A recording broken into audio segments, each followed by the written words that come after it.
Hello, foodies! Today, I want to take you on a wonderful journey. We are going to explore the beautiful world of African cuisine. It is a story of history, family, and celebration. It is food made with love, passion, and honestly, a touch of magic. The spirit of sharing is at the core of African food culture. We call it Ubuntu, which means, I am because we are. It is in these moments, surrounded by family and friends, that memories are made. First, we travel to West Africa to meet the king of all rice dishes, jollof rice.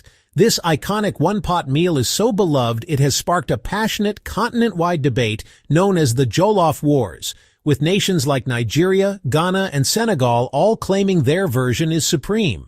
The secret lies in its foundation, a rich, flavorful sauce or stew made from a puree of ripe tomatoes, red bell peppers, and fiery Scotch bonnets. This vibrant base is seasoned with onions, garlic, thyme, and a carefully guarded blend of spices.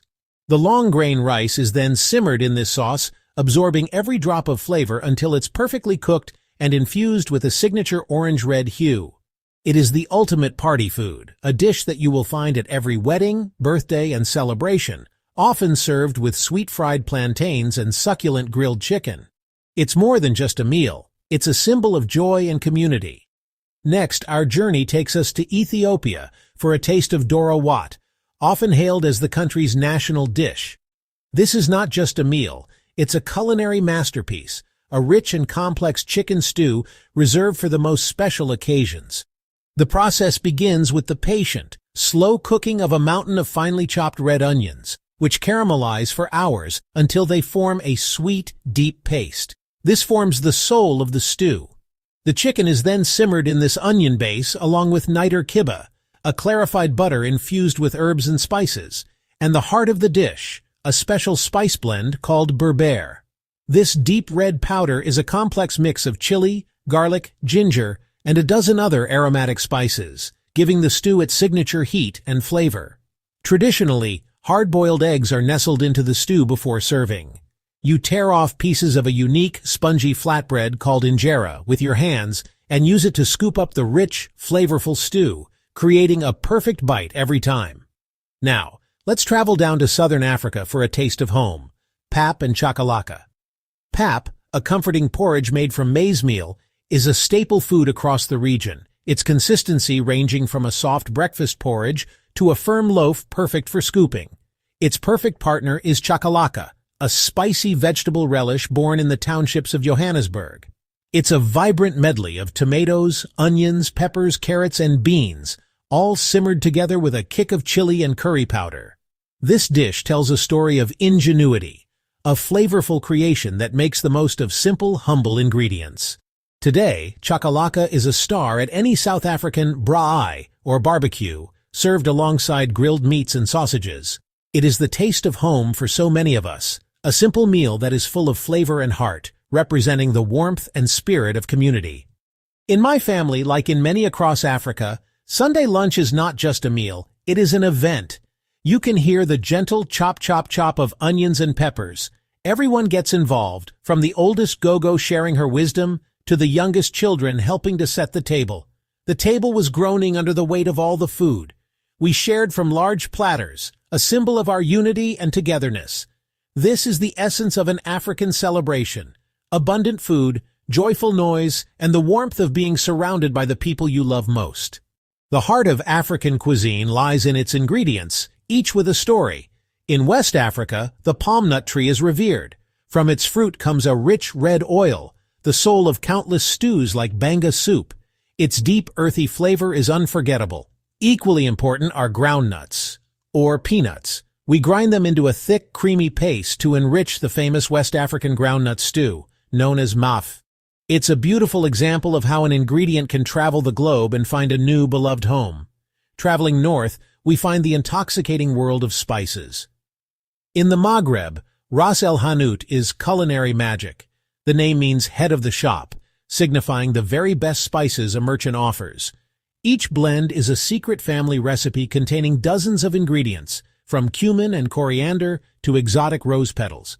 A pinch of this fragrant powder transforms a simple tagine or couscous into an aromatic masterpiece, a true feast for the senses. In East Africa, life revolves around a tiny ancient grain called teff. This nutritional powerhouse is ground and fermented to become injera, the famous spongy, sour flatbread of Ethiopia and Eritrea. But injera is more than bread. It is the plate, the utensil, and the foundation of the meal. Sharing food from a large platter of injera, topped with vibrant stews, is a profound act of community and togetherness, a cornerstone of the culture. Finally, in southern Africa, maize is king. Ground into meal, it becomes pap, a staple that accompanies almost every meal, from family dinners to celebratory braais. And for a kick of flavor, there's the fiery peri-peri chili. Its name means pepper in Swahili. This small but mighty chili isn't just about heat. It has a bright, complex flavor that's the star of world-famous marinades, bringing a wonderful fire to grilled meats and sauces. Across the vast and vibrant continent of Africa, there is a universal truth. The kitchen is so much more than a place to cook. It is the pulsating heart of the home. It's a space filled with the rhythmic sound of a pestle pounding in a mortar, the sizzle of onions in hot oil, and the fragrant steam rising from a bubbling pot. This is the classroom where life's most important lessons are taught, where stories of ancestors are whispered over simmering stews, and where traditions are not just remembered, but actively lived and passed from one generation to the next. Imagine a young girl standing beside her grandmother, her small hands learning to shape dough or perfectly season a pot of stew. She isn't just receiving a recipe, she's being entrusted with a legacy. Each ingredient tells a story. The spices might speak of ancient trade routes, the choice of vegetables a tale of a specific region's harvest. She learns the secret to her great-grandmother's signature dish, a recipe that has nourished her family through hardship and celebrated their greatest triumphs. This is an inheritance of flavor, a tangible connection to her roots. This culinary heritage is the centerpiece of every significant moment. At a wedding, vast pots of celebratory dishes are prepared by the entire community, their creation a joyful act of blessing the new couple.